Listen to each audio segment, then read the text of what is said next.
Hi there, welcome to your Pick a Card Tarot readings for the month of December and Sagittarius season.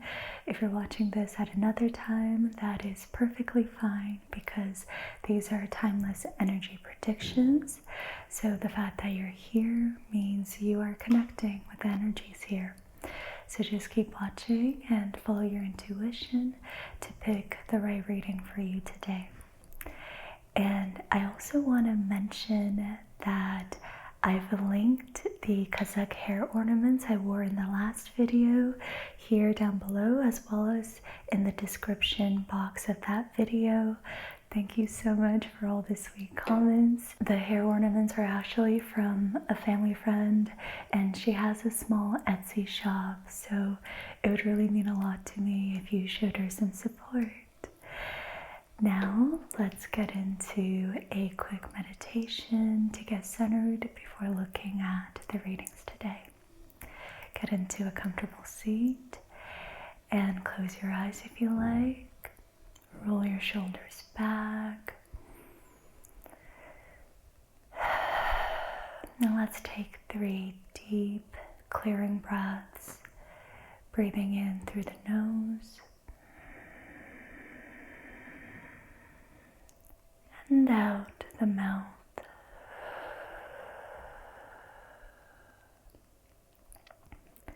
Deep breath in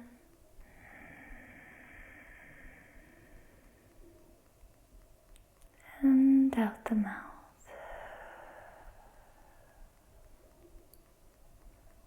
Breathe in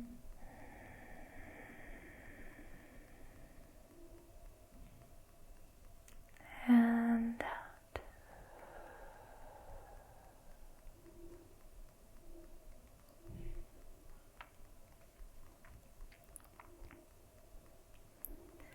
Create space between your eyebrows.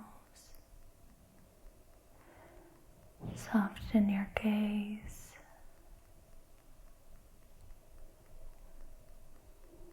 Relax your cheeks. Relax your jaw.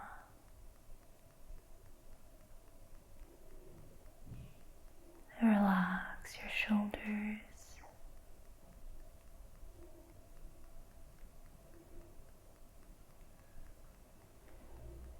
Relax your lower back. And just sink into your seat. Sink down, down, down.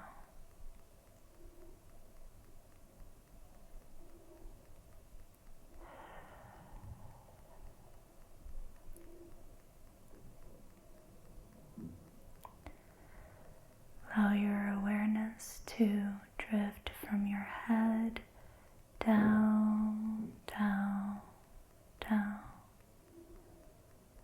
into the rest of your body.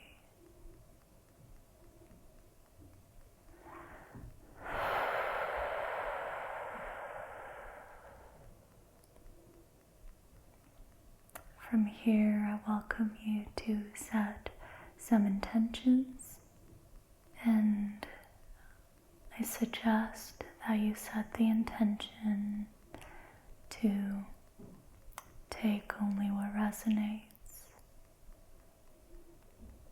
to take the messages that inspire self-responsibility, self-acceptance. Take the messages that ground you a little more deeply into reality and the present. Take the messages that inspire a sense of purpose and clarity moving forward.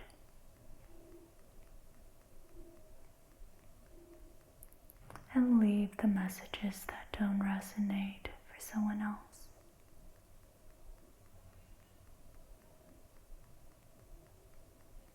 Take a deep breath to let that sink in.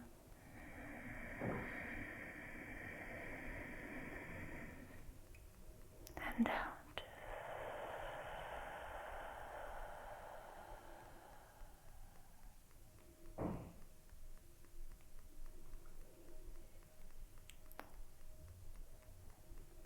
you can open your eyes and take in the 3 groups before you.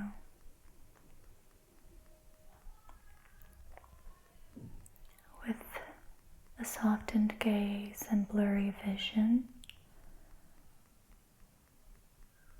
notice what stands out to you visually.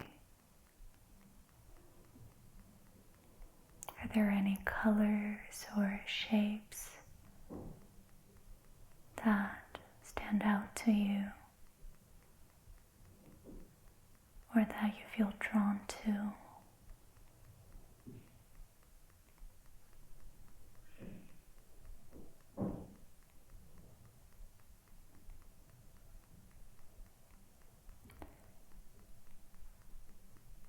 For group 1, we have lapis lazuli,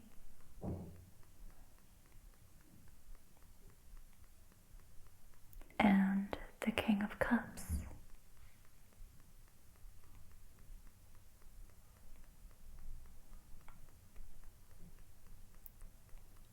For group 2, we have citrine,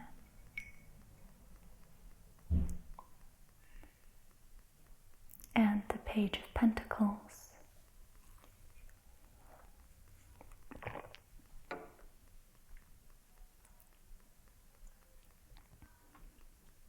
For group 3, we have calcite, and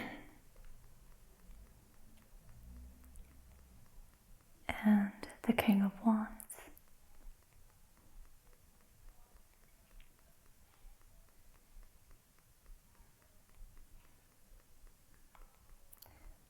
Notice if any of the numbers or words stood out to you as I said them. In fact, I'll say them again. You can pay attention to what you sense in your hearing. Group 1, lapis lazuli, King of Cups. Group 2, citrine, Page of Pentacles. Group 3, calcite, King of Wands.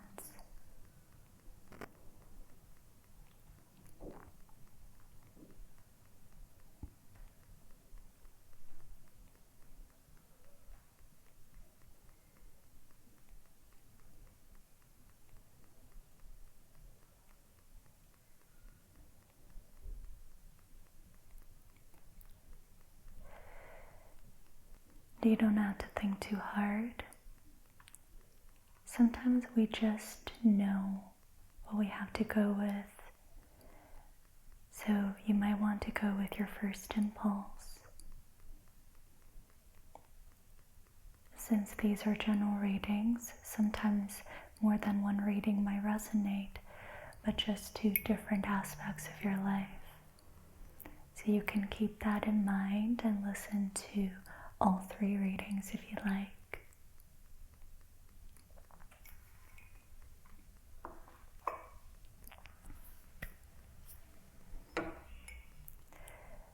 Now, once you've chosen your reading, you can go down to the timestamps below and I'll see you over there. And before we get into it all, I want to give a huge thanks, as always, to Squarespace for supporting this channel. If you don't already know, but you probably do, Squarespace is an all-in-one platform where you can create stunning websites and build a professional online presence. So if you're selling digital products, physical goods, or even exclusive content, Squarespace has everything you need to get started. Their Blueprint AI tool is such a game changer. All you need to do is answer a few simple questions about your brand, and it automatically sets you up with a beautiful on-brand website, so you're not starting from scratch. You can then set up your online store to sell both digital and physical products, upload your items, add your descriptions, which can also be helped by AI, and you're basically ready to go. If you want to offer exclusive content or build a deeper connection with your audience, Squarespace Memberships lets you create paid member areas. This is perfect for courses, downloads, or behind the scenes content that you can monetize to support your business. So if you're ready to get your work out online, check out squarespace.com for a free trial. And when you're ready to launch, go to my link, squarespace.com/EdiaSMR to save 10% off of your first website or domain. Thanks so much, Squarespace, and thank you for being here. Now let's get into Group 1's reading. If you chose Group 1, Lapis Lazuli, or the King of Cups, then this is your reading. Hi, Group 1, welcome to your reading. Today we're using the Rider-Waite-Smith Tarot deck, and let's go straight into your current energies. If the cards here resonate, then you'll know that this is your reading. Group 1, King of Cups, Lapis Lazuli. Group 1, what do we need to know about your current situation, Group 1?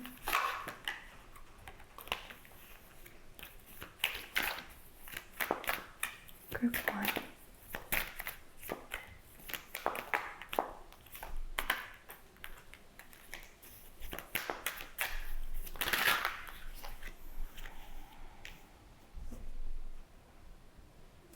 Okay. You have the Four of Swords, and it came out with the Eight of Cups, like right behind it, almost as if it was hiding, which I think is quite significant. You also have the Page of Swords with the Two of Swords.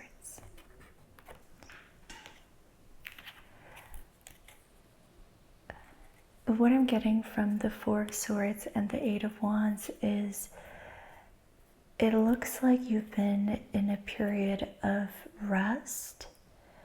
You could be really focused on your daily routines at this time and self-care and just regulating your emotions and nervous system.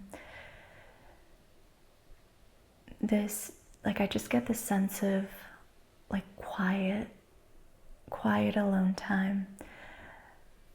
And this is actually building a lot of momentum toward something that you're wanting. And it might not look like that from the surface, but it's generating a lot of movement forward. The fact that you're taking care of yourself in this way, and you're allowing this period of rest. This might be for the collective that got the Hermit card in the last tarot video. With the Page of Swords and the Two of Swords, there's something you can't quite see at the moment, but you have ideas about it. You're kind of brainstorming, wondering, you think about it lightly. You think about it every now and then, but it's still largely unclear what you're supposed to do or where you're supposed to go or what's next. This could be about wanting to communicate with someone about something, share an idea.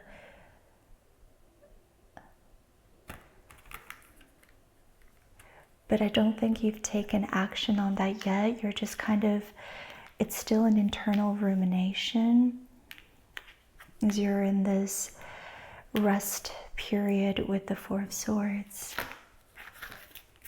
Okay, tell us more, Spirit. Tell us more about the Page of Swords, Four of Swords. There's a lot of swords energy, but I'm not getting a lot of thoughts. I'm not getting a lot of overwhelm. But you are very much the situation is about the mental realm, about how you think how you think about something, how you perceive something. Now we have the Queen of Cups. That's interesting.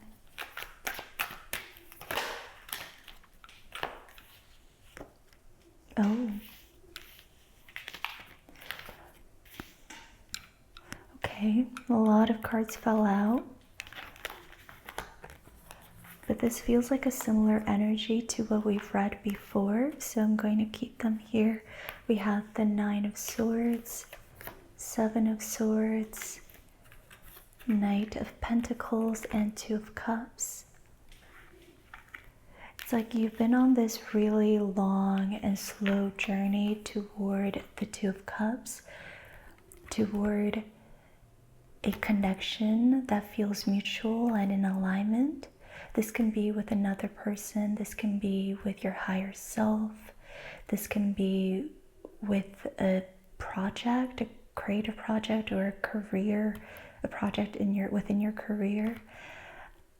But there's something that feels very connecting and in alignment and mutual. It's like what you seek seeks you back. And you've been in this slow and arduous journey toward claiming that.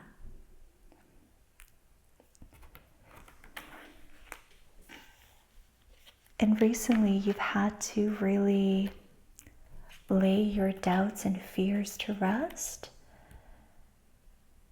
And maybe insecurities. For some reason I'm getting insecurities with the Seven of Swords. Like these are things you would hide from others, you'd rather keep to yourself. So you've been kind of laying your thoughts to rest by being in this Four of Swords, self-care energy. You've been quieting your mind, tempering your mind, releasing doubts, fears, uncertainty, insecurities. I think you've been very aware of how you've been hiding things from others or kind of keeping things to yourself. And that is something you've been purifying internally. Perhaps you've reflected on why you do this, why it's been coming up, and just kind of even reflecting on it to get a better sense of yourself and, you know, your triggers, your tendencies, and your blind spots. Oh, and I totally forgot about the Queen of Wands, because there's so much mental energy here. We have so many sword cards. Yeah, and with the Queen of Cups, sorry, not Queen of Wands. With the Queen of Cups, it's like you've been intellectualizing a lot. You've been trying to understand yourself. You've been trying to kind of line everything up so that it's linear, so that it's cohesive and makes sense. But I think Spirit's urging you to just feel, just like you don't need to figure this out right now.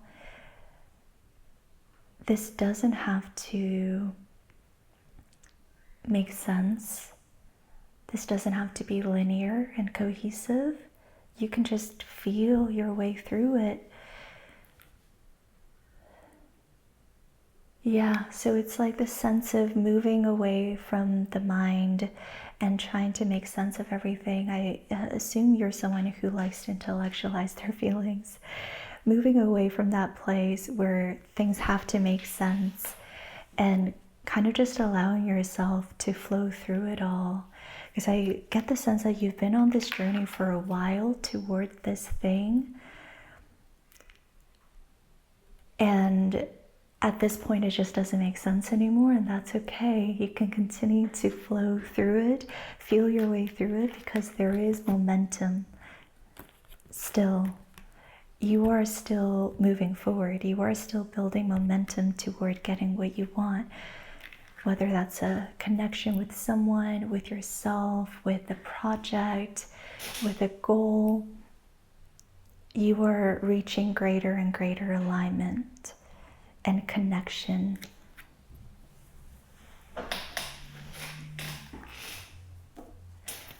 Let's get some oracle cards, some keywords.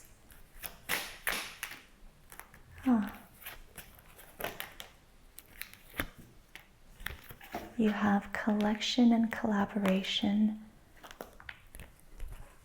These two cards to me scream teamwork. It's like the Three of Pentacles energy for me. I want to learn more about this because I feel like you've been hermiting. So what's this about? You have destruction.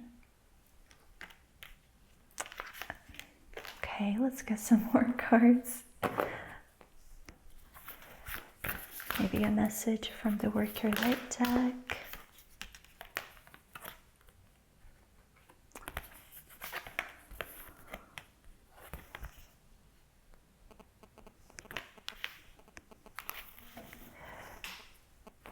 Okay, so I feel like you've drawn your energy, you've pulled your energy away from certain groups of people and connections and relationships in your life. You've built really strong boundaries, and it's almost like you notice these hands in this image. It's like people are reaching out to you. They want connection with you. They want things from you, and you're just like, no, back off. I don't need that right now. You have really strong boundaries right now, and I think Spirit just wants to kind of, I think you know this, like this is what you've been doing, and I think Spirit wants to kind of just reiterate that this is the period you're in right now, and it's very significant and important for your personal growth, for what you're building toward.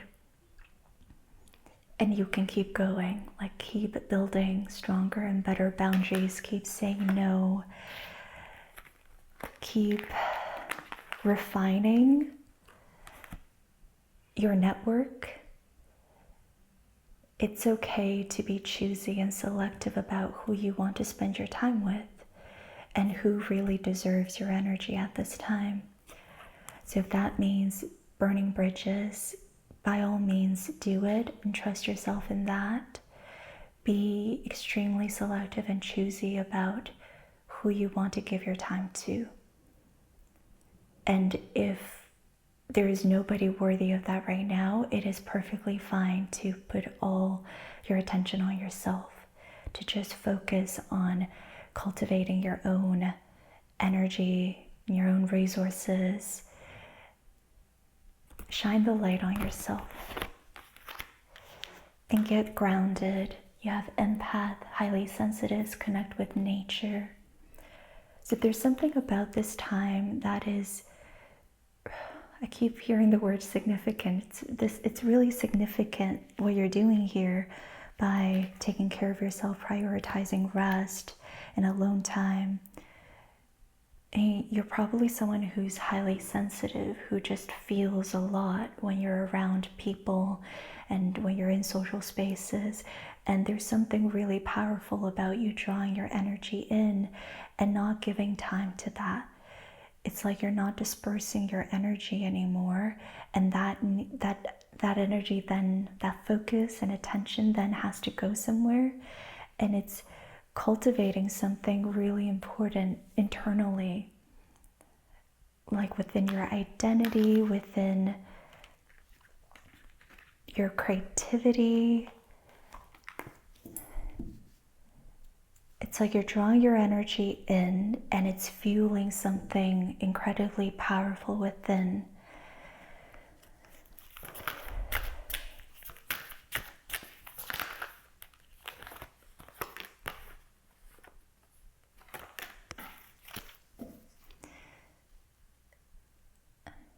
And ultimately, this is helping you ease your mind with the Six of Swords and the Five of Cups. I think there were doubts, insecurities. Yeah, we mentioned that earlier with the Nine of Swords and Seven of Swords. there were doubts, fears, insecurities, things you couldn't see clearly, stories and projections you had about this Two of Cups energy you've been trying to bring into your life. So if this is a person, it's like you've had projections you'd had to work through about this person in order to feel more capable of approaching this and welcoming this into your life. Same goes for your higher self. If you've been trying to become a version of yourself that you didn't previously feel worthy of, it's like you had to take time to work through limiting beliefs to really see that you're capable of being this person and to meet yourself in alignment like this. Same goes for projects. You get where I'm going with this. So yeah, I think you've been in this period of really easing your mind and gently releasing projections, insecurities, doubts, and fears that have been blocking you from manifesting your Two of Cups. And I think you're getting very close to this point of groundedness where you can soon approach this Two of Cups with sincerity, that it's like sincerity that doesn't carry any ulterior motives or shortcuts, if that makes sense. Like, as you've been working through the Seven of Swords energy, you're more and more okay with like a grounded, slow, and sincere approach to getting your Two of Cups. I just keep hearing the word sincere.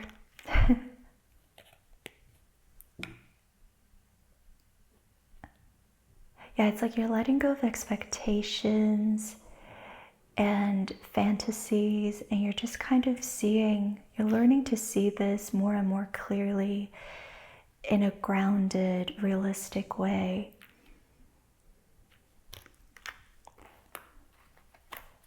And I think you've been wanting to get to that point for a while now. Okay, let's get some Moonology cards now. What does Group 1 need to hear regarding their situation? You have Be Bold and Make the First Move, Cardinal Moon.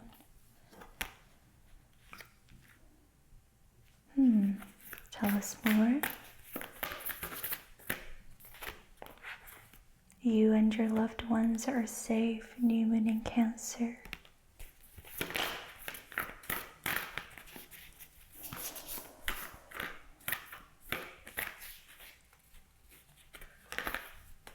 You have surrendered to the divine full moon. This takes me to the Page of Swords that showed up in the beginning. I think Spirit's wanting you to know that if this is a connection, it is safe to approach them, that they are safe to connect with, and it is okay to make the first move if you feel called to with the Page of Swords. If there's something you want to speak on,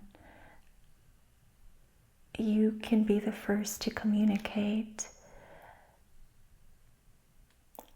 If this is about connecting with your higher self or actualizing a desire or project, it is safe now to be bold and to do something, to act on it, to take action towards it from this place of the Page of Pentacles, from a place of trust and sincerity, and just kind of starting from the very beginning, starting with nothing. It is safe to sincerely approach this thing now, or this person,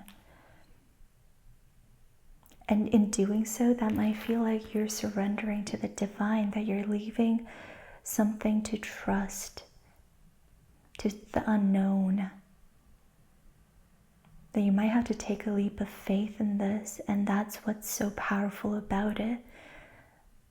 Like, that's going to build character, is what I'm hearing.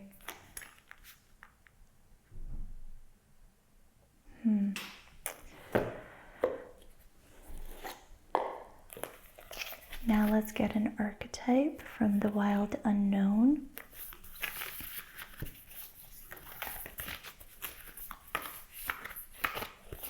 What is an archetype that group 1 can work with at this time? What is an archetype that group 1 can work with that'll be supportive for them?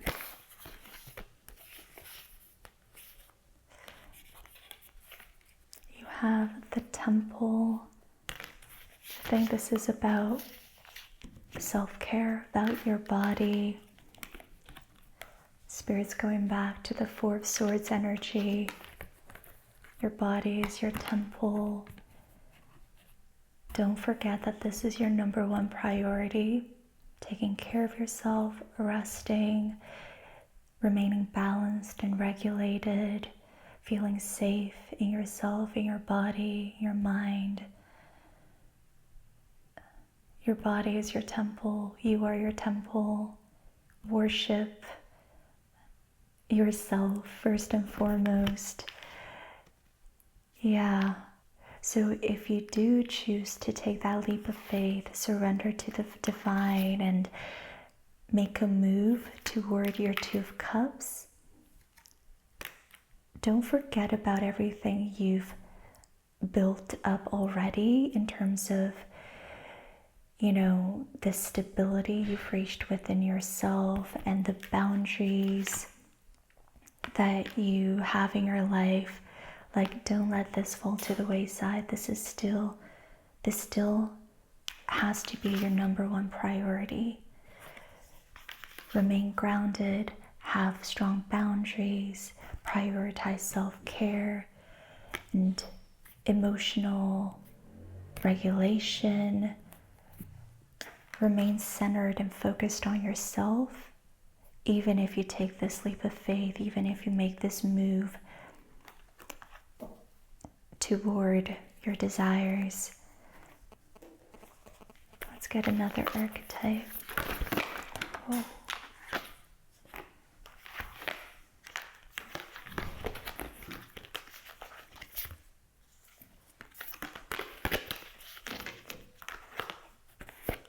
You have the flame. Okay. I'm going to go into the guidebook for this one.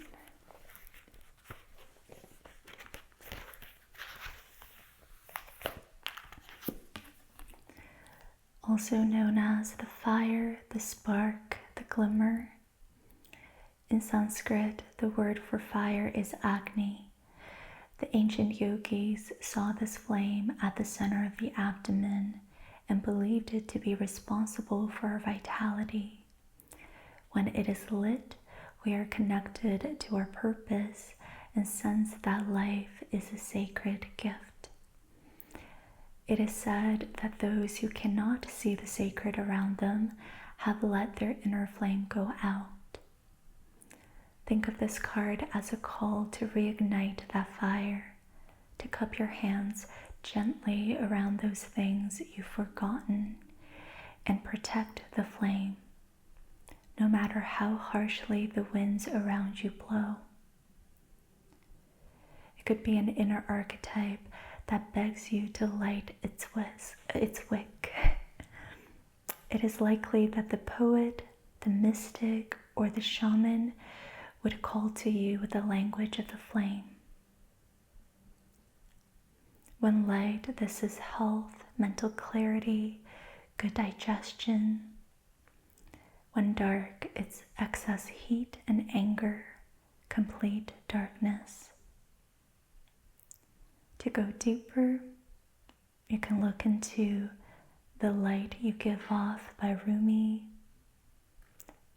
or Gerhard Richter's candle paintings. I don't know if I'm saying that right. The archetypal fire is at the beginning of all transformation, purification, and manifestation. Nearly every spiritual lineage honors the flame. To enliven the connection with this archetypal energy, practice the candle gazing technique called Trataka. Notice how lighting a single candle in any space brings magic to the room and creates a sense of reverence.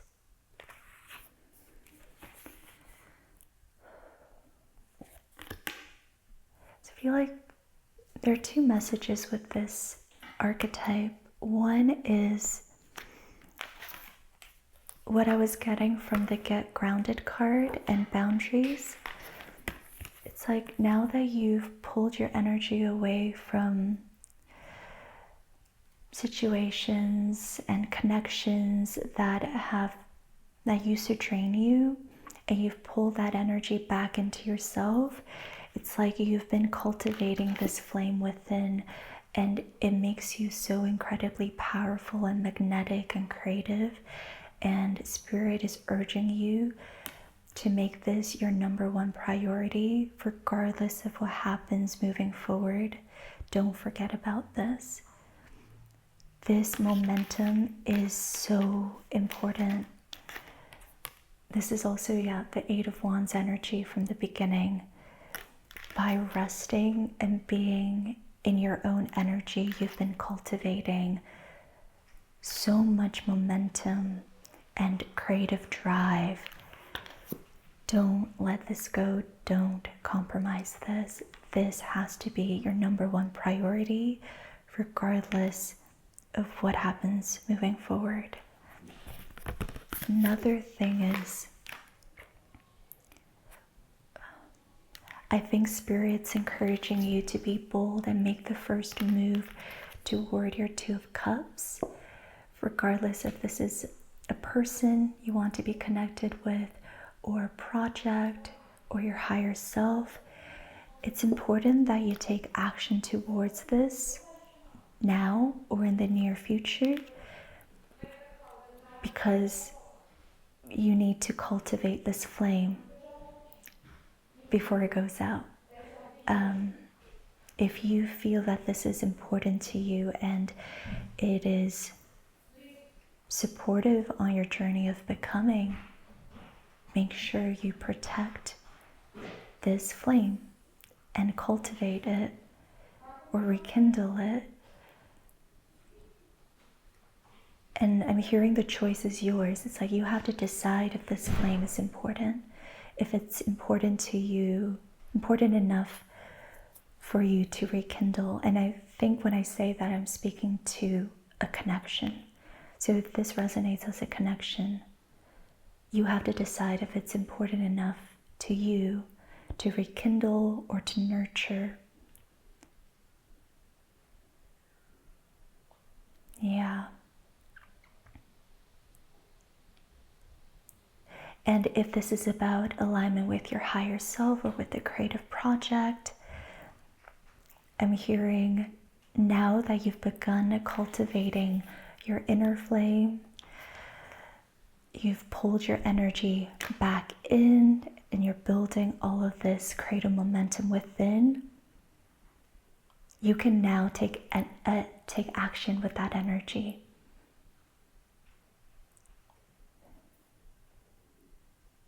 Yeah, you can now begin to take bold action with that energy to become more of yourself, to actualize yourself.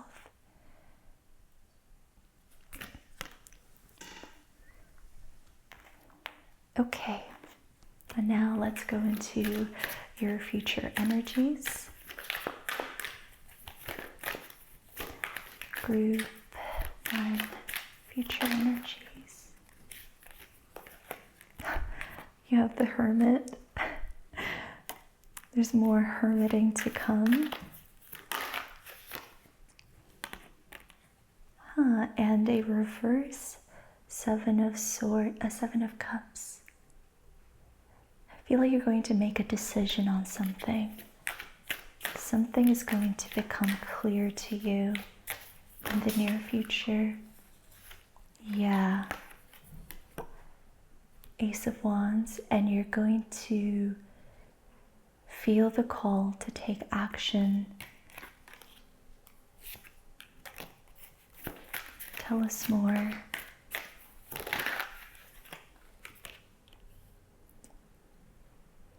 You're going to feel the call to take action in order to set something straight with the King of Swords, in order to communicate your truth and kind of get back into integrity with something or someone.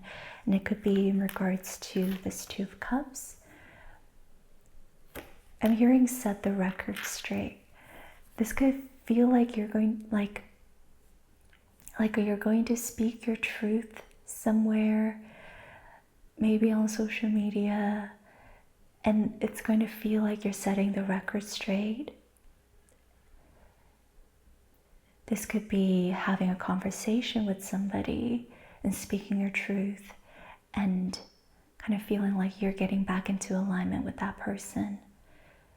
So it can manifest in a variety of ways, but it feels like you're setting the record straight, getting back into alignment, getting back into integrity with your truth, with what feels honest and authentic and real. And you have Justice as your bottom deck energy here. So yeah, this is like balancing the scales, like initiating karmic justice.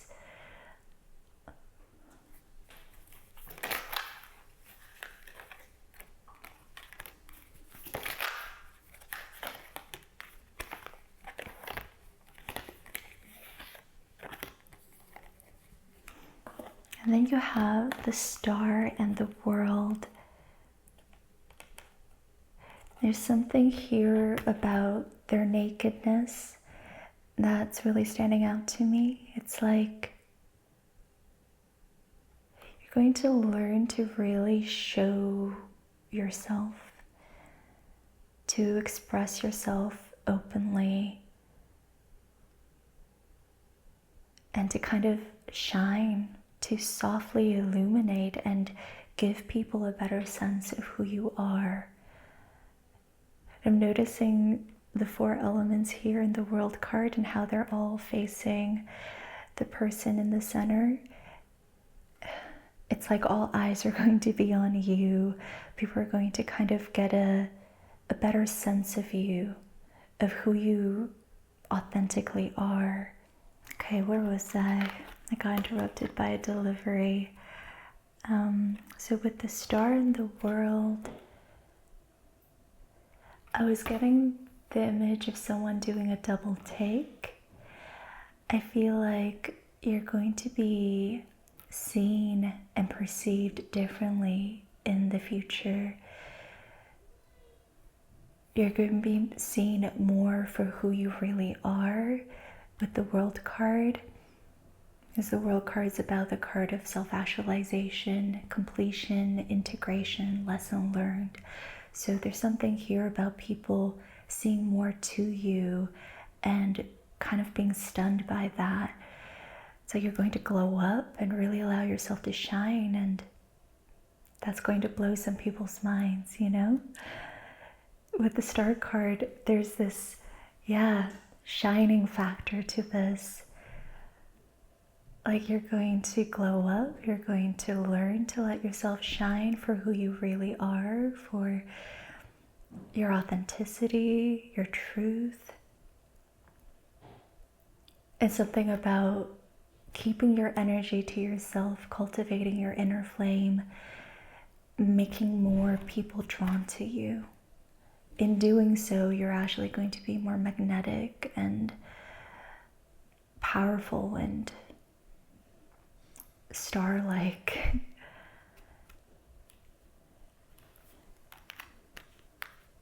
Yeah, I feel like this is really speaking to a glow up.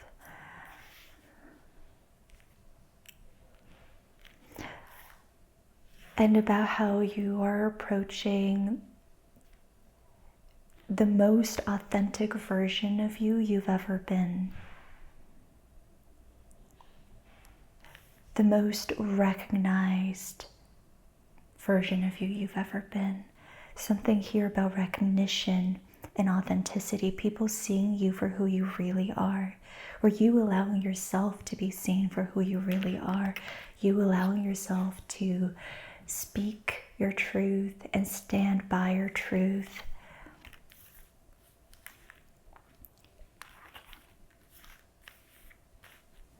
I think I'm going to leave it there. I think this glow up message is really important, and that's the main thing Spirit wants to get across to you about your near future. Like, look forward to that. That is what we're working towards, building toward right now. By being in your hermitage, you are working toward that point in which you can show up in the world more authentically and more true to yourself, and still stay centered in yourself, to not be swayed by other energies, not be diluted by other energies, to stay in your power so much that others will be drawn to you. You'll be kind of like the powerhouse that people are drawn to. You'll be the trendsetter, not the trend follower, You'll be the leader, not a follower. That's what you're working toward. There's something incredibly powerful about the world and the King of Swords being together here. So just stay focused on that as a goal that is close by and achievable. And I'm going to end your reading here, Group 1. Thank you so much for being here. I am so excited for you. I love these energies, and yeah, I'm sending you so much love, so much light, so much healing. And let me know how the reading resonated below. I'd love to hear from you. And I'll see you in another reading or in another video. Bye. If you chose Group 2, Citrine, and the Page of Pentacles, then this is your reading. Hi Group 2, welcome to your reading. Today we are using the Rider-Waite-Smith deck, and let's get into your current energies. If this portion of the reading resonates, then you'll know that this is in fact your reading. So, Group 2, what do we need to know about your current situation? How are you currently feeling?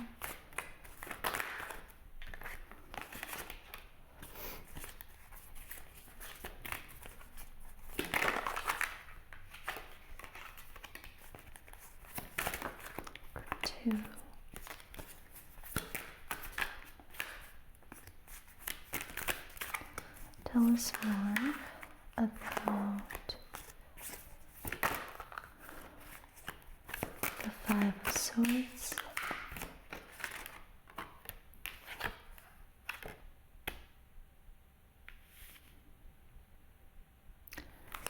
Okay, you have Temperance, the Five of Swords, clarified by Eight of Wands and Six of Cups.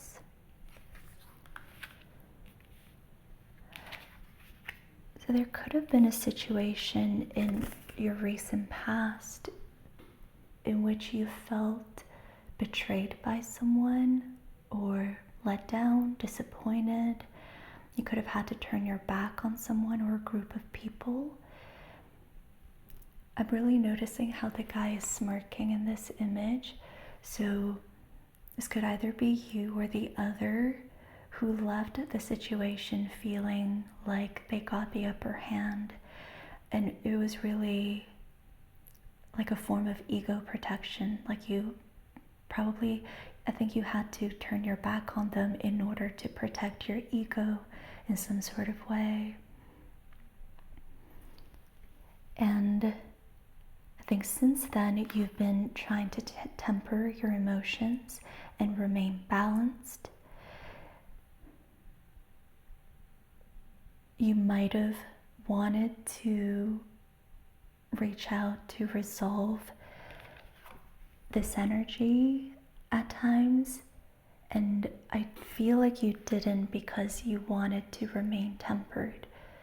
You didn't want to come from a place of agitation or polarization, and so that's held you back from reaching out, reconnecting, and trying to rehash things. So you've been in this process of tempering your feelings in regards to this past event. Maybe you've recognized ways in which your ego got in the way, and you don't want that to happen again. You don't want to come from your ego. You want to come from a more expansive perspective, a more detached perspective, more balanced perspective. You want to be able to hold both perspectives. That's really coming through with temperance. This has been a big lesson for you. With the Six of Cups, I get the sense that this is someone you were actually quite close to, someone who felt really safe to be around, someone that you carry a lot of nostalgic feelings toward, someone that felt safe. It's really coming through, like this person felt really safe to be around, I guess until they didn't feel safe to be around. And so there's like energy you have toward this connection, but I don't think this is energy you've acted on, given that we have temperance here. This is like energy that you've been kind of holding back.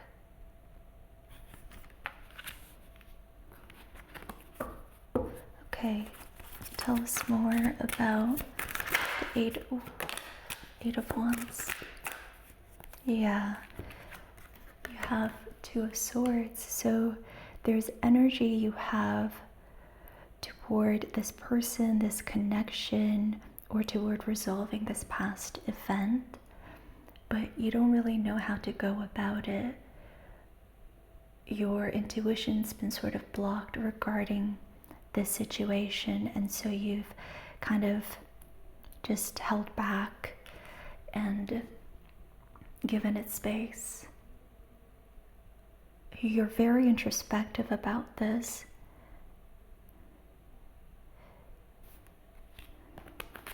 Okay, tell us more.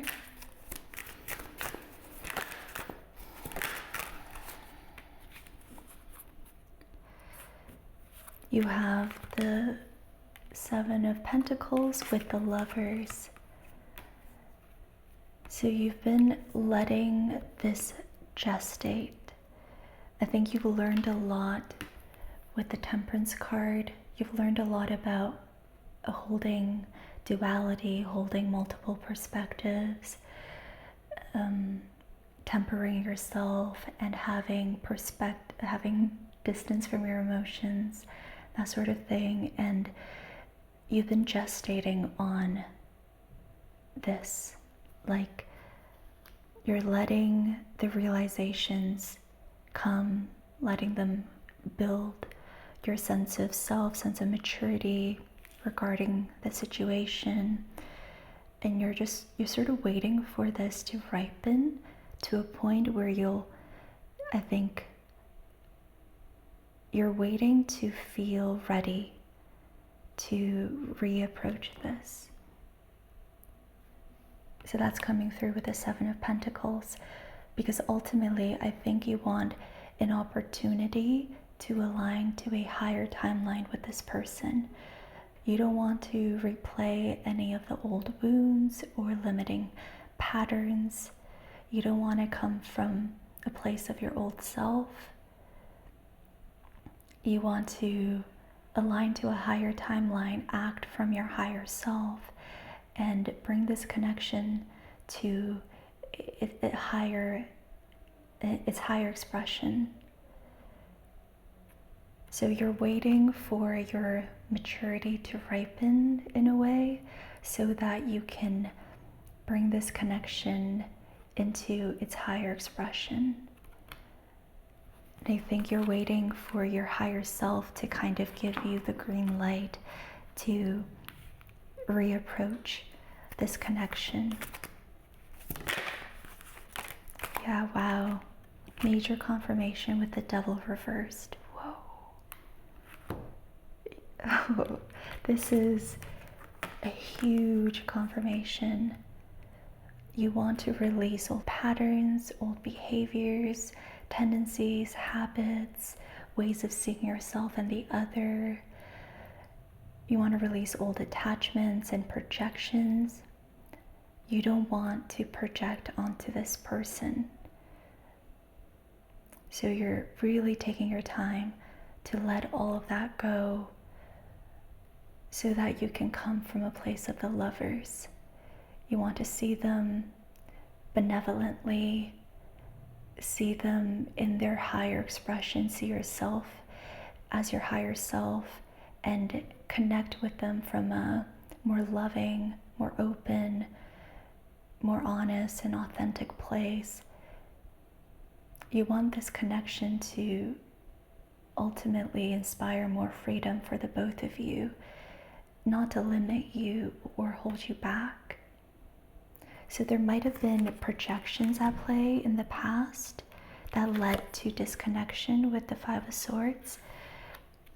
You might have projected things onto this person, or they projected things onto you that maybe didn't have much to do with you.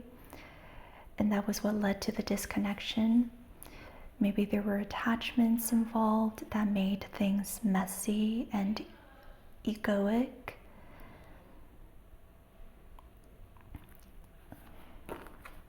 Yeah, I think you don't want to be attached in an egoic or devilish way. You don't want your attachments to get in the way of true connection.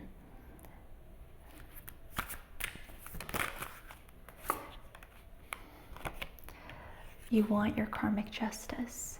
You want to release karma instead of continuously replaying them.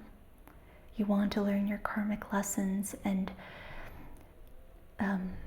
get to a place of like homeostasis, get to a place of balance so that this connection can be pure and true in its essence.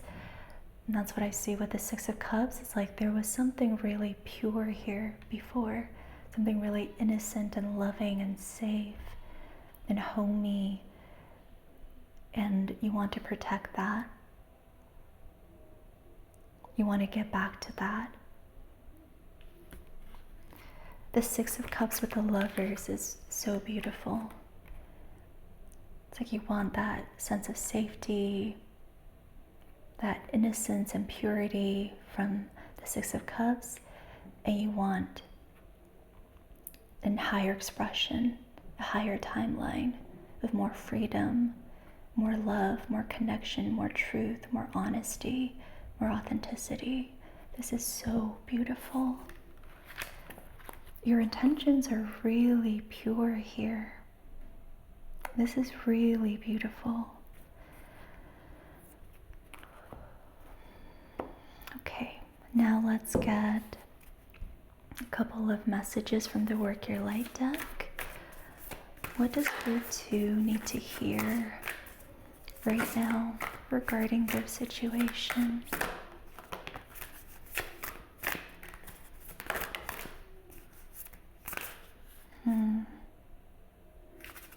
You have Mintakan, longing for home, belonging, the original light workers. That's the Six of Cups once again, and the Lovers. You're like a light worker in the way you're approaching your situation. You're trying to bring about healing, and truth. And you're really longing for a sense of home and belonging within this connection with this person.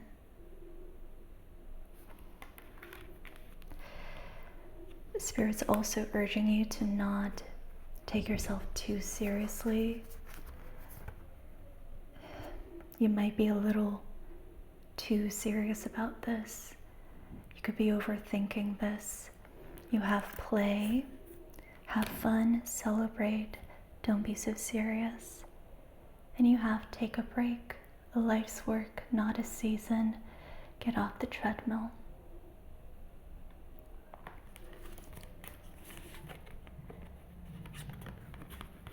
So it's almost as if Spirit's saying, I get that you want this in its highest expression. You want true connection, honesty, love. At the same time, don't mistake perfection for that. You can't be perfect in this. Don't try to reach a certain level of perfection. You're not going to get that. So get off the treadmill. Stop trying to be perfect in this. This is a life's work. You will continue to invite higher and higher and higher expressions of yourself and others. This is a life's work. So play, have fun, don't be so serious about this. I think this might be why you don't really know what to do. Like your intuition's blocked because you're taking this so seriously.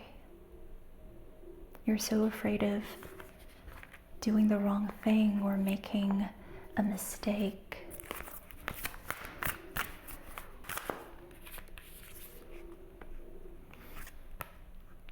You have starseed, what lights you up. So when it comes to considering your next steps in your situation, maybe you want to reflect on what lights you up. What would feel really nurturing right now for you? That might look like continuing to keep to yourself. That might look like reaching out when you feel inspired to do so. Get grounded. Empaths, highly sensitives, connect with nature. So ground yourself when it comes to all this. If you do reach out, be honest about where that's coming from. Your intentions behind reaching out. Is it coming from this devil energy of previous attachments and projections? Or is it coming from the lovers of just unconditional love and openness and trust? So be grounded in that. Be honest with yourself. You have protection. Call back your power. Cut the cords. Soul retrieval.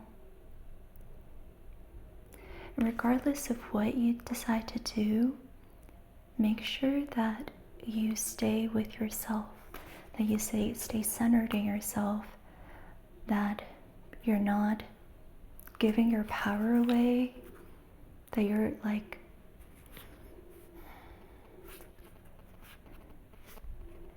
that you make your boundaries your number one priority.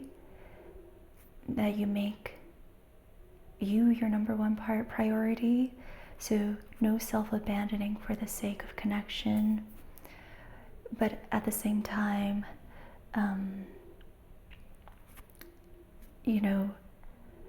no self-protection at the expense of connection.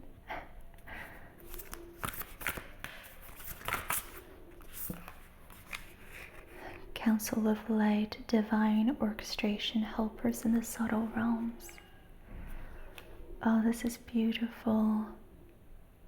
there is so much purity here, so much innocence, which I was sort of emphasizing earlier with the Lovers, Six of Cups, and Reverse Devil, and Justice and Temperance. This is so pure. Your intentions are so pure, and I think that's attracting a lot of energetic support at this time. And I don't say that lightly. I think if this is kind of part of your practice, you probably sense it.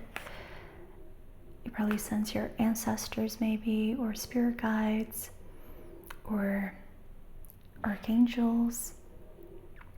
There's a sense of energetic support, like the air around you is watching over you.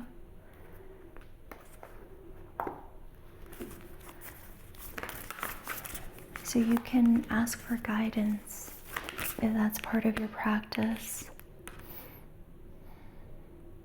You have a personal issue reaches resolution, full moon in Cancer, and expect powerful change, new moon eclipse.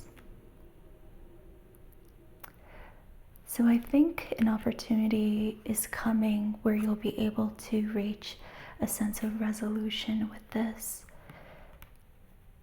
especially with Cancerian energy. And again, the Six of Cups. I think you're going to get to a point of feeling safe again. Yeah.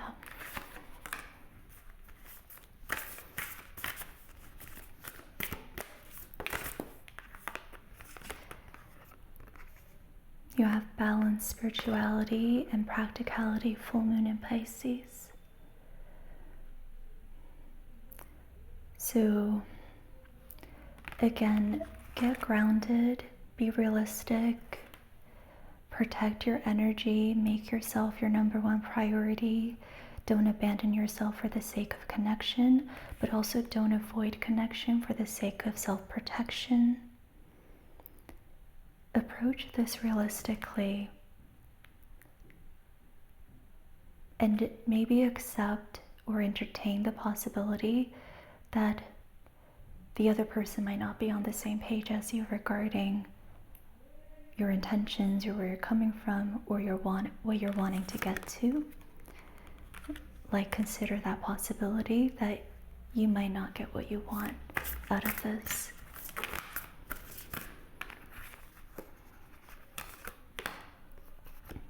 Conclusions are within reach, full moon eclipse. So resolution is near, at least energetically. I think you've been holding this to yourself for a while now.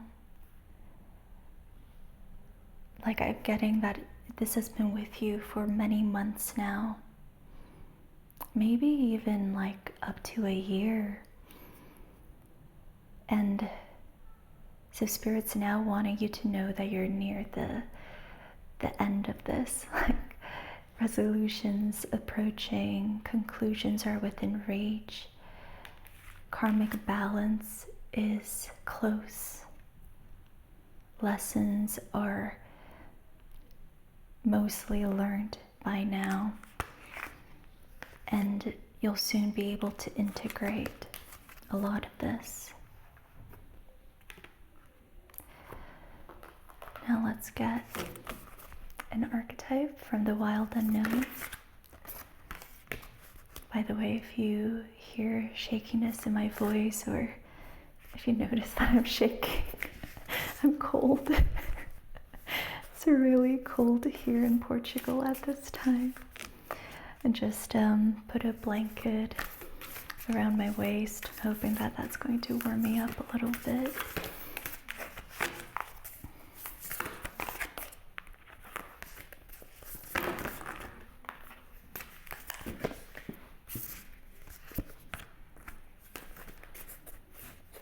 You have village.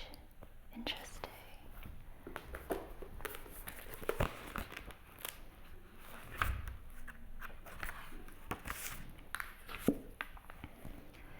also known as the hometown, the family, the tribe. The village represents us. The village presents us with a conundrum. On one hand, it's the place that feels most like home, the place to which you can always return. Nostalgia and comfort draw us back. On the other hand, it's the very place you must leave in order to grow. Around the village, an unspoken boundary exists, one most villagers do not want you to cross. Though some support your leaving, still you hear whispers of doubt as you venture beyond its borders, leaving them behind. The energy of the village is present anytime we feel restricted by a certain group, community, family, place, or ideology. It may have served us in the past, yet staying within its parameters will never satiate our thirst for life. Thank the village for all it has provided, knowing you will someday return. For now, the world awaits. Okay, so I think for a lot of you, your situation has to do with family,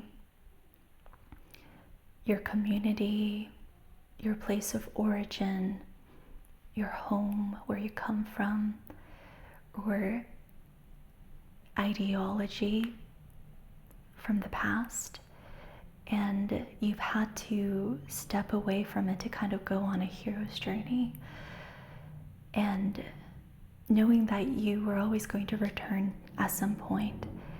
And I feel like Spirit's telling you, with the personal issue reaches conclusion and conclusions within reach, that you're soon going to return to your village. And I notice how I mentioned earlier just now that I'm in Portugal, and I'm not from here, I'm from Canada, and I'm going to be back in Canada in a couple of weeks. So that feels significant. Like I'm going to go back to my village. Maybe you're going back home for the holidays, and so there's a sense of opportunity to bring this issue to a resolution once you're back. And with the hero's journey, you know, at the end, when we return to the village, we return with an elixir, with boon. And I think that's what's really significant here. You've learned your lessons. You've learned the lesson of temperance and justice and the lovers and the devil. Now you can take all of that back with you and share it with your village and come from a really intentional and loving place.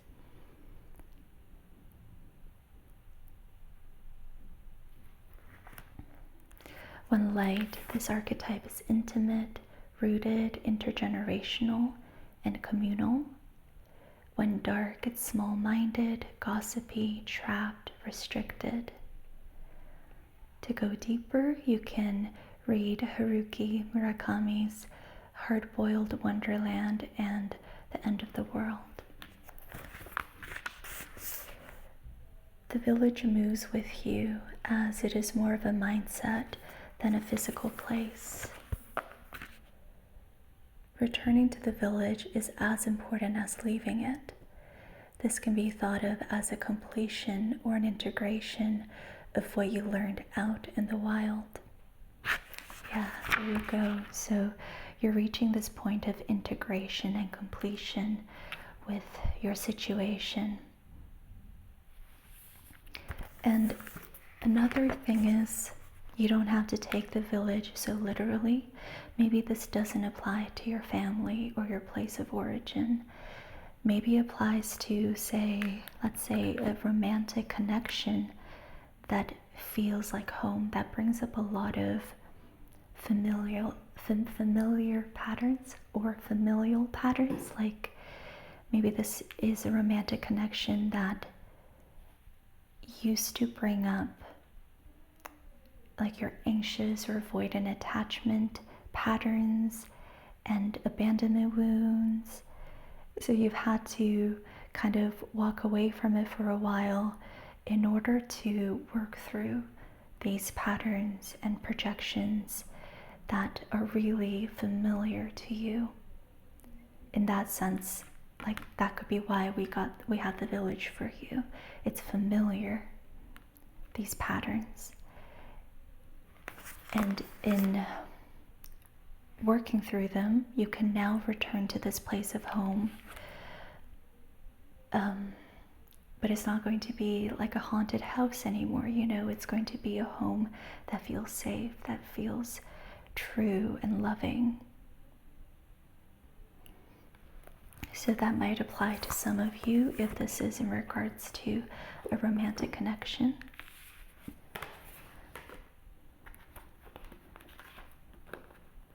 I want to get another archetype for some reason. What's another archetype that group 2 can work with?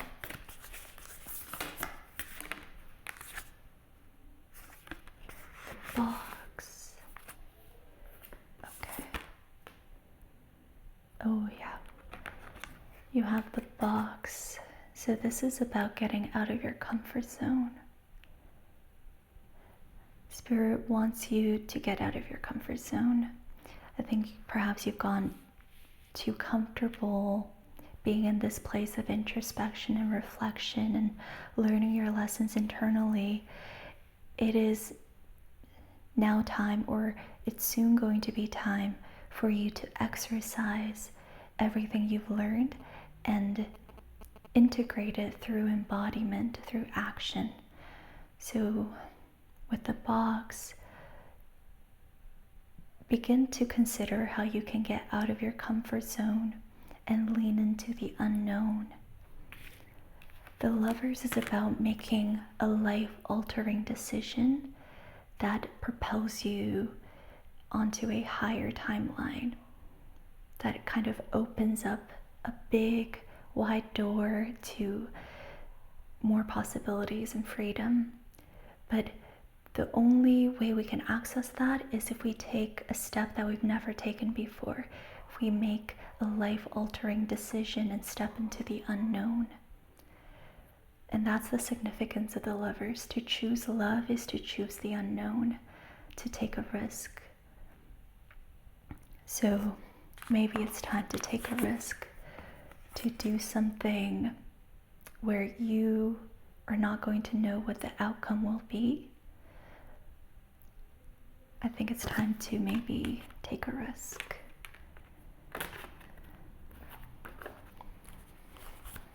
Okay.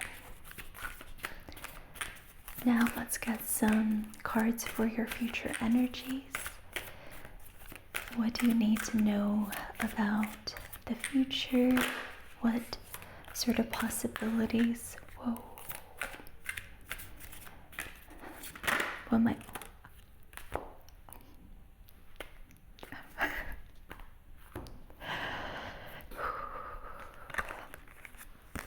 This is amazing. I'm like shaking. I think it's because I'm cold, but I'm also very excited for you. These are beautiful cards. You have the Tower with the Two of Cups, don't worry, and 10 of Pentacles. So I think if you take a risk in the near future, it's going to break you free from a pattern and really open you up to mutual care and affection and connection, and also stabilize you in a really steady relationship, a really promising relationship. So this can be, again, getting back into connection with a family member and reconnecting with your family in a really deep and significant way, because you can see the entire family in this image. There's the grandpa with the wife and husband and kid and 2 dogs. This is intergenerational. This is legacy, lineage. So there's going to be a tower moment in the near future, sort of shake-up, that will allow you to break free from old patterns and embrace mutual love, care, affection, mutual feelings, mutual seeing, like seeing another and being seen by the other, and also deep connection to your lineage, intergenerational, maybe multiple generations in your family, kind of getting to understand your family more deeply, coming into acceptance of where you come from, who you are as a result of where you come from and who you come from. Yeah. Okay, what else do you want group 2 to know, Spirit?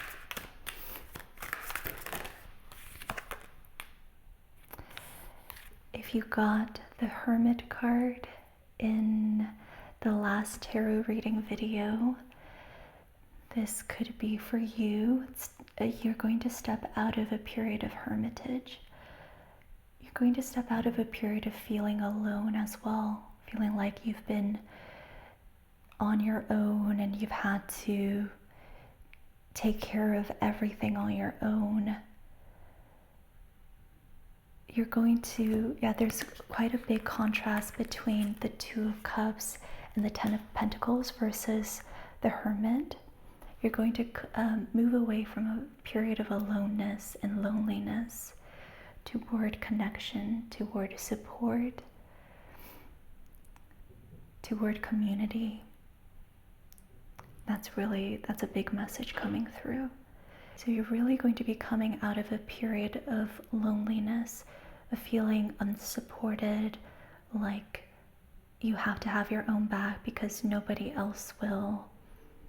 You're coming out of a period of feeling unsupported toward community, toward mutual care, toward a lot of people having your back, a lot of people supporting you and looking out for you, especially your family and loved ones, especially people that really feel like home to you.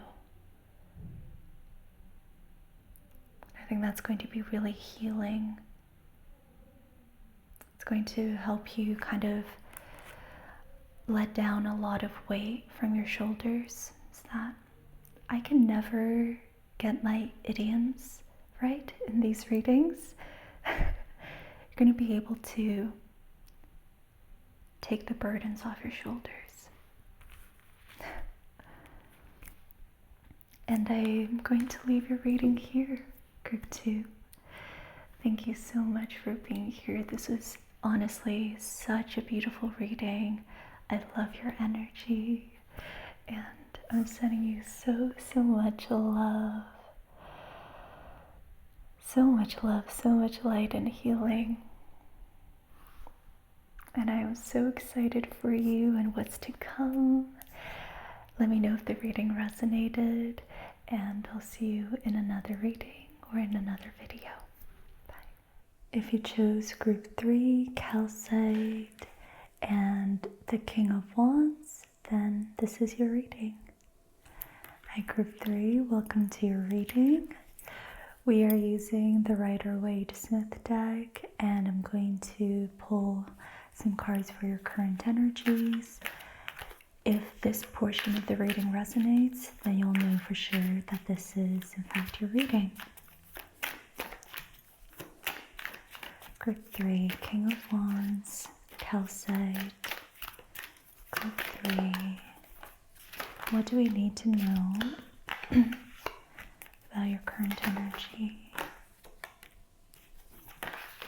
Group 3.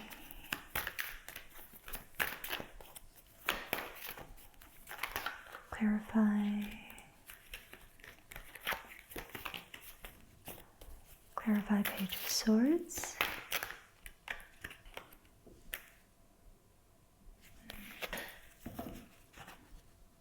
Okay. You have the Five of Pentacles, which flew out with the King of Pentacles. It's so interesting to see these two cards together. You also have the Page of Swords clarified by the Page of Pentacles.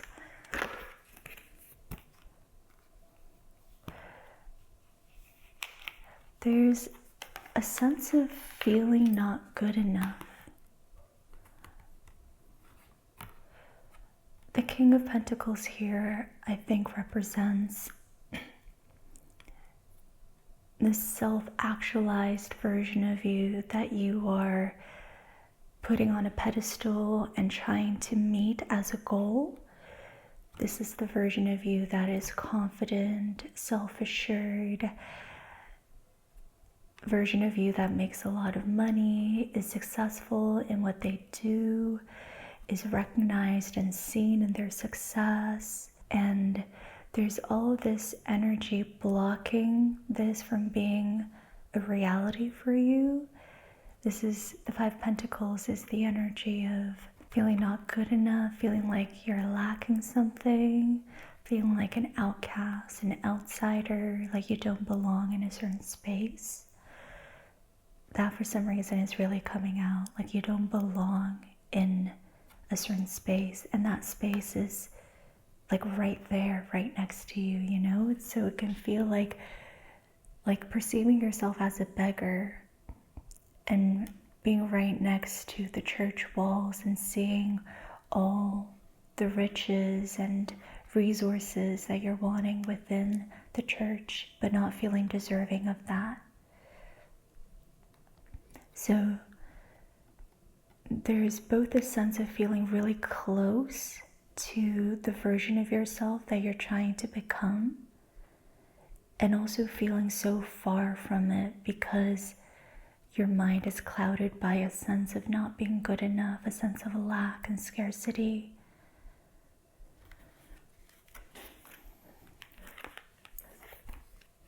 With the Page of Swords and Page of Pentacles, I think you have a lot of ideas about how to become this self-actualized, successful version of self.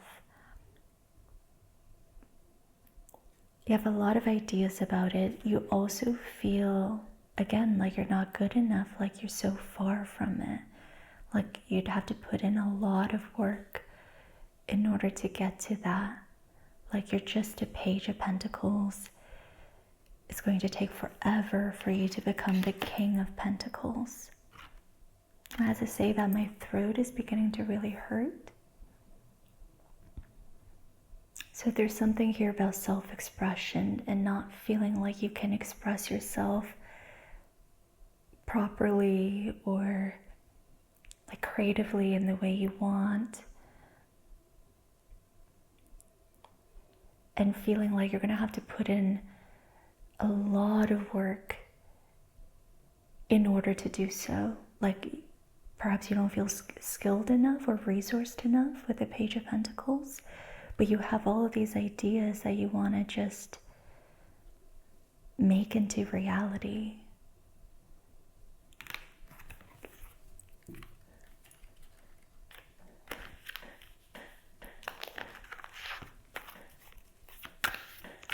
And with the Page of Pentacles, I feel like this is more how you perceive yourself. I think you're much closer to embodying the King of Pentacles than you realize. But for some reason, you see yourself more as a page. Tell us more, Spirit.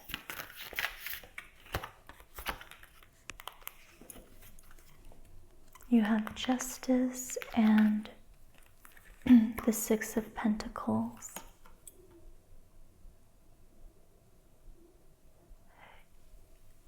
I think there's a reframe that Spirit is encouraging Notice how this man is benevolently giving to the two beggars in the image. He's also holding a scale, which is in the Justice card as well. That's crazy. So Spirit is inviting you to not see yourself as a beggar, but to actually see yourself as someone who can give to a beggar. Metaphorically speaking, someone who can give. You're being invited to step into giving, not receiving. You have a lot to give. You're really not lacking much. And if you continue to see yourself as lacking, if you continue to stay on the side of receiving, the scales are not going to balance. Like, part of what's going to bring in your karmic justice and help you feel a sense of justice with everything you've gone through in your recent past is that you start giving somehow to your community and the spaces you're in. The scales are tipped right now because you have been perceiving yourself as not good enough. Maybe you've been in the mindset of, oh, let me study, let me learn, let me consume, let me just gather all my resources before I do something. And that's kept the scales imbalanced. What's going to bring the karmic scales into balance is if you begin to give. So rather than consume, begin to offer creations into the spaces you're in and your community. Rather than following, begin to lead. Rather than taking, begin to give. That's what's going to give you a sense of karmic justice in your life and with what you've recently gone through. I hope that made sense.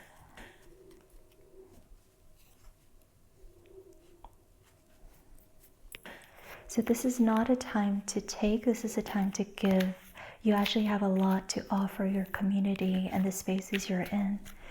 And unless you do that, you will continue to feel karmically imbalanced, like something's owed to you or something isn't sitting right, something's off, because it's like you're more than ripe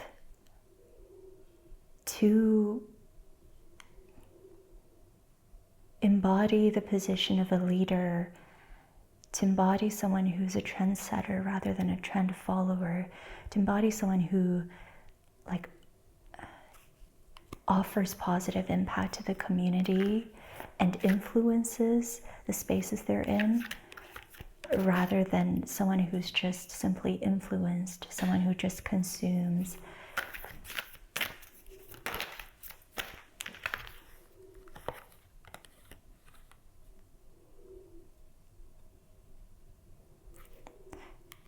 You have the Star with a reversed 8 of Wands. I'm going to get some confirmation cards for this or clarification.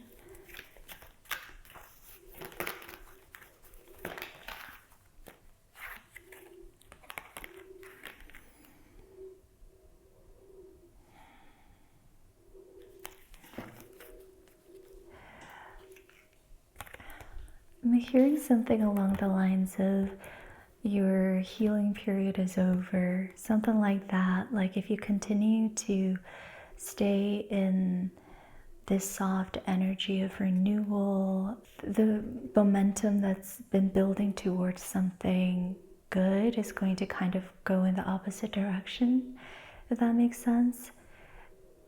It's like if you continue to remain in the soft energy of the Star, of renewal, of passivity and non-action, this energy of not doing much, then the momentum that you've been building toward success or where you want to go is almost going to be blocked and kind of like depreciate.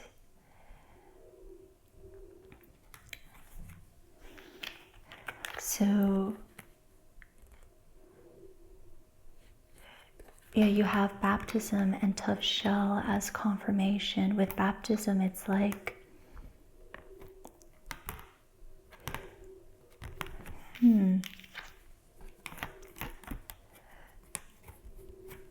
there's something, it's like just dip your whole head in the water and get a move on. I don't know why that's coming to me, but you know, it's like instead of taking small little steps toward the thing you want to do, just dive right in. Dive into the deep end. Like, if you feel like there's still healing to do, dip your whole head in the water. Give yourself a clear spiritual renewal, baptism, and then clean yourself off and get a move on. It's time to stop being wishy-washy, or like it's time to stop doing things kind of in the background. It's time to be more bold, to take bigger steps toward what you want.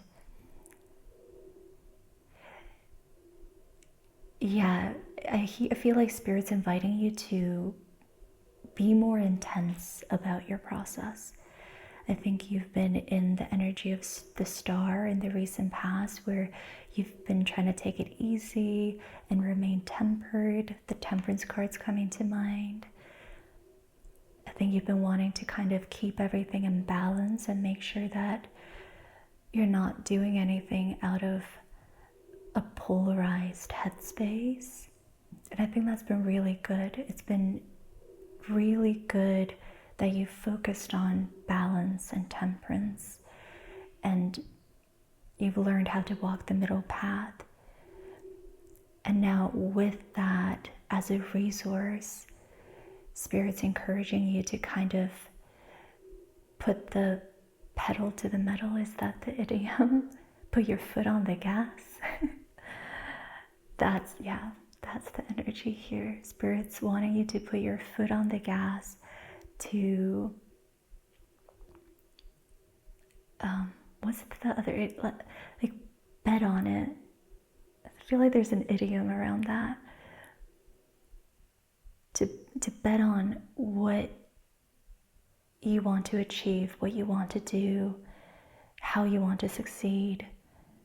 It's time to put your foot on the gas, pedal to the metal. And to kind of break through your tough shell. With the crab, I'm seeing it, kind of walk sideways, like approaching something indirectly, and Spirit's like, cut that out. Cut that ish out. We're not doing that anymore. Be bold, be direct, go after what you want. Break through whatever mental barriers or limiting beliefs are stopping you from doing that, and be more daring.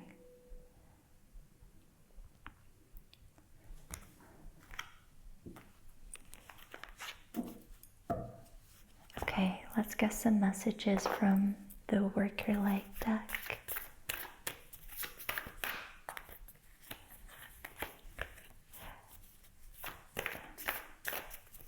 Starting to make a lot of sense why your reading was represented by the King of Wands.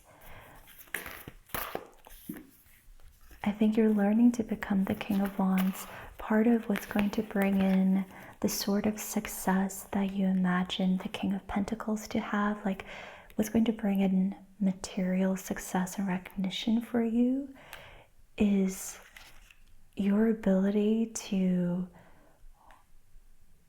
master a sort of level of intensity, creative intensity, and passion and drive that the King of Wands represents. And it's time to welcome that intensity.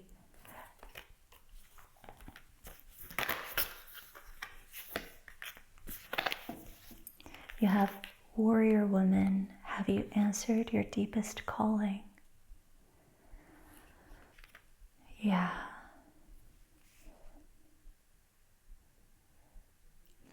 And the sword in this image is really standing out. It's time to cut through your mental BS. Cut through limiting beliefs and this sense of not being good enough.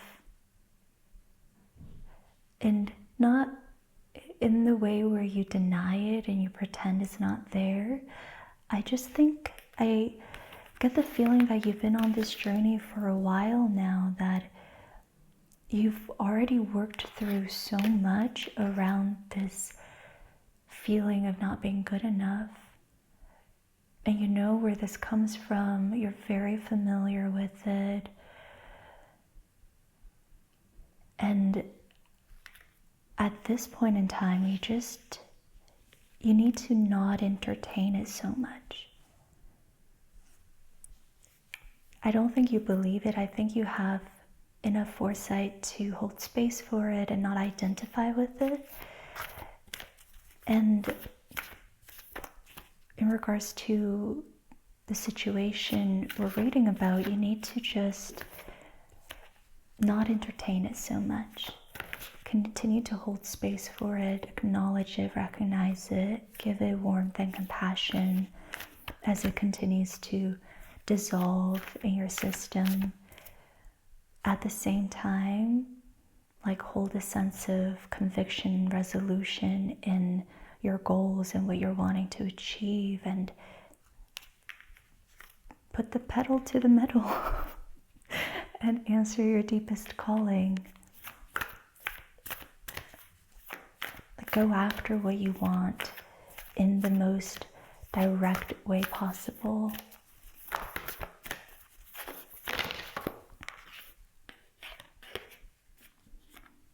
You have Pleiades, double mission, channeling, and uplifting humanity.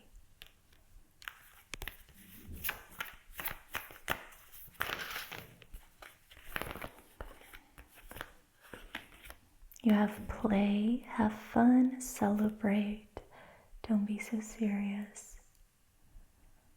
Yeah, so there's this invitation for you to bring in more Wands energy, more creative energy, more fire, more movement, more play, more spunk, that sort of energy, more passion, more lust for life.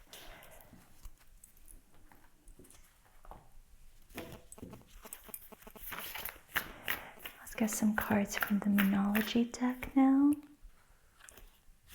Oh my God, I'm getting chills. A time to give rather than take. What did I say? New Moon in Virgo. This is a time to give rather than take. That's what's going to help you bring in your karmic justice. You're in a position to give now. You have so much to offer your community and the spaces you're in. You have so much to give to others. You just need to believe in yourself a little bit and be bold about taking action toward giving.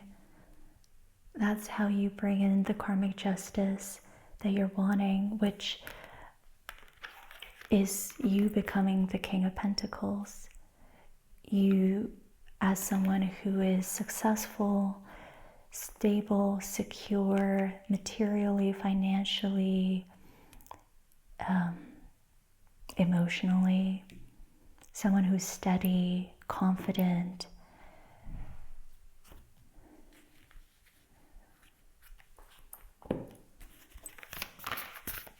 Someone who also, the King of Pentacles is often a mentor, someone who can guide other people because they're so successful and they've achieved so much that they can give that sort of wisdom to others and kind of illuminate their path. So there's something there as well, which reminds me of a reading from last month about mentorship, becoming a teacher, but still seeing yourself as a student. This is that energy. It's time to give. You have so much wisdom to share. You have what other people are needing. You have what it takes to illuminate the path for others. It's time to share that wisdom.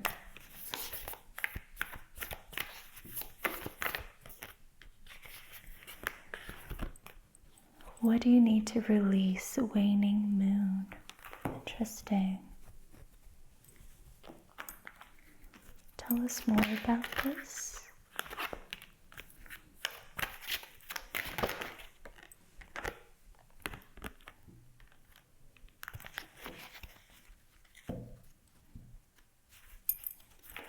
One more card, please.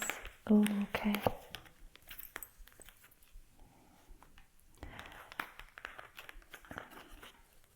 There is a need to ground yourself and not get too carried away, which I think is why you've been in the star energy for so long and trying to remain patient and temperate. It is important that you ground yourself and not get carried away by your creative energy or do things in excess. You have goodbye, excess, and revolutionary. So maybe you've had a tendency in the past to get carried away by your creative energy and take action in a way that wasn't so grounded or mature, or like maybe you used to take action in a nearsighted way that burnt you out or put you in sticky situations. There's something about that. Like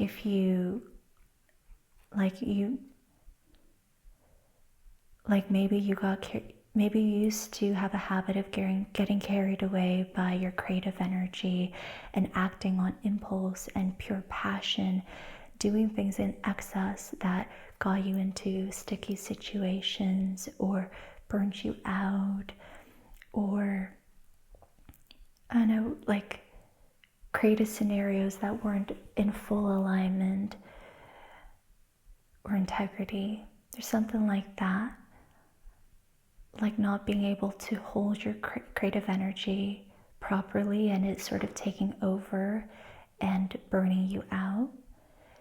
And I think that's something you're releasing. You're releasing this pattern, this tendency. You've gained so much awareness and perspective since then. With the Star card coming out earlier, you've really practiced remaining balanced, balancing your emotions, polarized parts of yourself, your inner contradictions. You've gotten really good at walking the middle path, and that's something you can take with you. That's a sort of maturity that you're taking with you this time as you act on your creative energy toward your goals, and it'll help you feel a lot more contained moving forward. Now let's get an archetype from the Wild Unknown. Group 3. What do we need to know, or what is an archetype that can be supportive at this time for Group 3 to be aware of?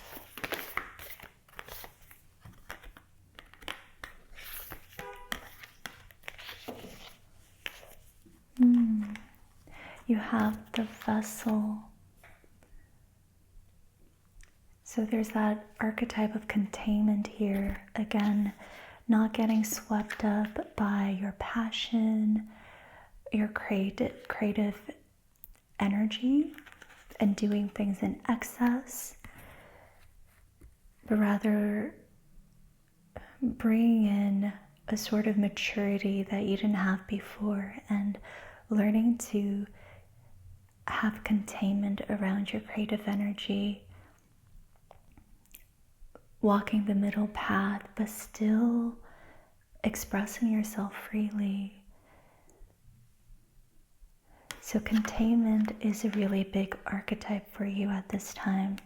How can you contain your creative energy so you're not afraid of it and still offer it an outlet? In fact, giving it an outlet more readily, more confidently, because you're able to contain yourself so well, because you have stable structures that allow your creative energy to flow in integrity.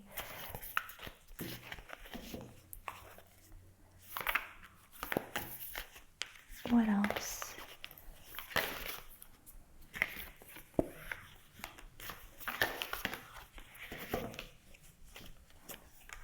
Okay, you have the Judge. I'm going to go into the guidebook for this.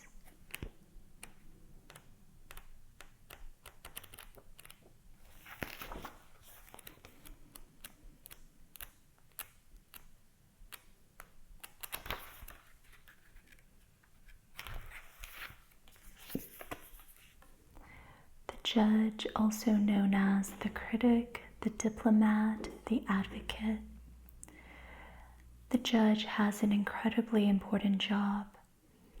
They work every waking hour of every day, helping us discern what is safe, true, and just. When this archetype remains unconscious or is captivated by fear, wise discernment turns into painful judgment of self and other. Ironically, the Judge's energy can be the seed of racism, bigotry, and fear-mongering. This is the Judge out of balance, building walls, separating from other. When the same discerning force is made conscious and healed, however, the Judge may be found advocating for civil rights causes, standing up for the underdog, providing resources for those in need, and forgiving again and again. Love is the deciding factor. Awakening this archetype is essential for the complex times we are in. Let your Judge in order. The world needs it. When light, this is discernment, advocacy, right action, compassion. When dark, this is critical, punishing, unforgiving, wall building. To go deeper, you can look into Osiris and the white feather of Maat. I don't know if I'm saying that right. The Judge's energy is contagious. When we feel judged, walls go up all around. Similarly, when we feel accepted, the entire world softens. Gandhi had an incredibly illuminated inner Judge. He was a lawyer. He practiced silence one day a week in order to hone his discernment while on his revolutionary path. That's why we got revolutionary earlier. Wow, look at that. That's crazy. Wow, the amount of confirmations and synchronicities in your spread is kind of spooky. Because we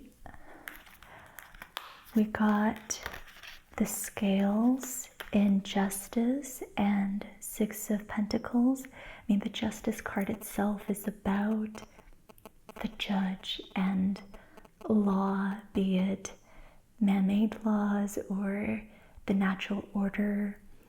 It's definitely that archetype. And so we're getting that again here with the judge. Yeah, and I think Spirit's wanting to reassure you that you've really matured in your discernment. You don't have to be afraid of your creative energy anymore. It's okay to be passionate and express yourself passionately and move toward the things you want, because you can do it with discernment now, with foresight, with enough containment where you can remain stable and steady along the way.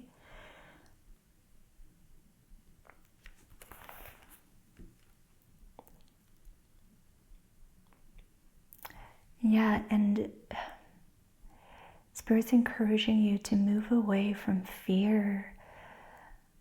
Like it looks like you were perhaps captivated by fear for some time, and you weren't really able to exercise your discernment as a result.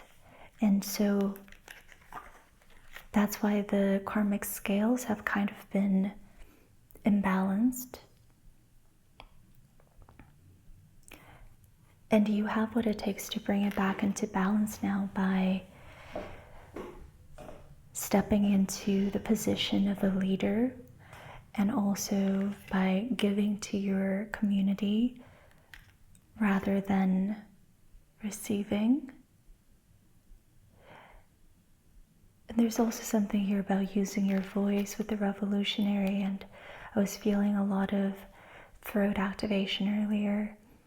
There's something about speaking up and standing up for what you believe in, standing up for the underdog, advocating for causes that are important to you, providing resources for those in need,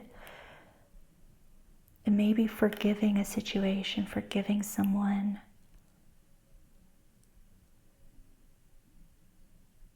The world needs it. The world needs you to step into this position of power. The world needs you to feel more empowered and give to it.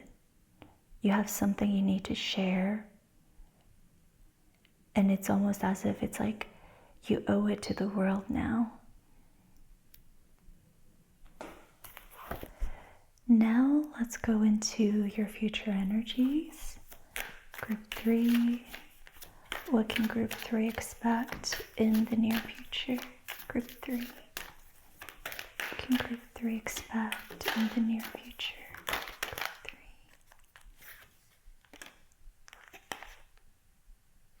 3. Okay. We have a Hanged Man with the Ten of Swords. So this is almost like releasing a story that you have about stagnancy and why you can't have what you want, or why it's out of reach, or why good things don't happen to you, something like that. You're releasing limiting stories you have about why you can't have what you want, or why you're far away from it, why you don't deserve it, or why it isn't here.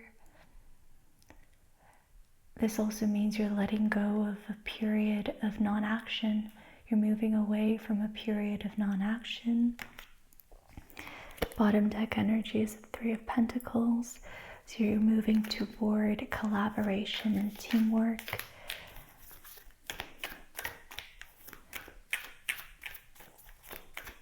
Tell us more about the near future for Group 3.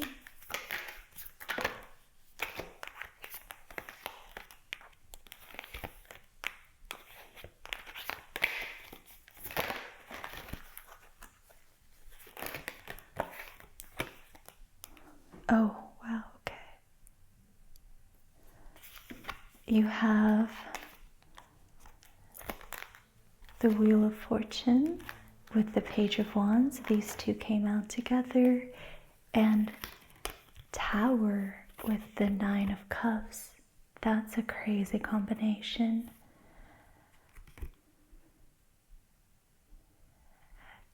So there's something that is almost going to happen overnight where you're going to feel some sort of a wish fulfillment. It's going to come out of nowhere almost. Or like you're going to have a breakthrough and all of a sudden things will look different to you. Or your achievement is going to come like a breakthrough, like a sudden shift.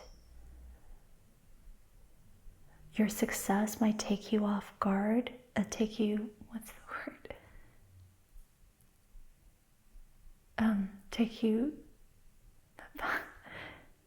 Your success might take you by surprise. It might take others by surprise. There's something like that. Something happens overnight and it takes you by surprise, but it's going to feel like a wish fulfillment. Group 1 also got a similar energy like this in their near future energies. So I'm guessing that this is something to do with the collective astrological events. It will somehow impact some of us within this collective where good things will happen by surprise. With the Wheel of Fortune, timing is really at play here. So there's something out of your control that you kind of have to just surrender to, but at the same time, you can take genuine action towards what you want. You need to trust the path you're on, with this being a page. You need to take intentional, calculated action. The actions you take must come from a sincere place, a grounded place, an honest place. Trust is really important here as you take action. And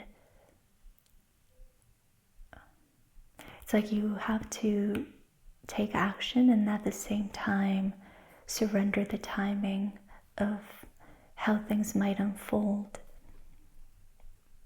So taking action without controlling the circumstances is going to be important in the near future.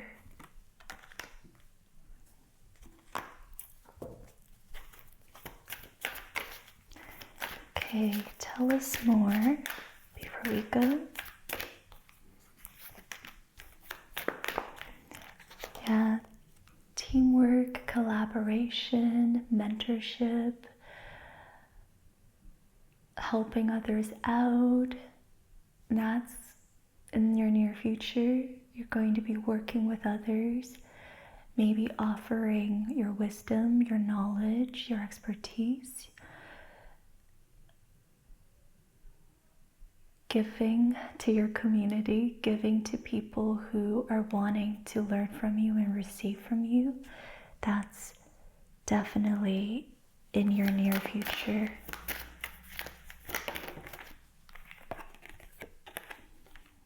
And that's being balanced out by the Four of Swords. So as you do that in a contained way, in a level-headed way, you're also going to take care of yourself and get the necessary rest and self-care you need. You're going to do this in a way that's regulated and balanced and intentional and nourishing for you and for others. And I think this message is especially important if you have experienced burnout in the past. This is working, but doing so in a balanced and contained way, where you're not working yourself to the bone or spreading yourself out too thin. You're doing just enough to give to your community, support others, and at the same time take care of yourself and give to yourself. This is really beautiful.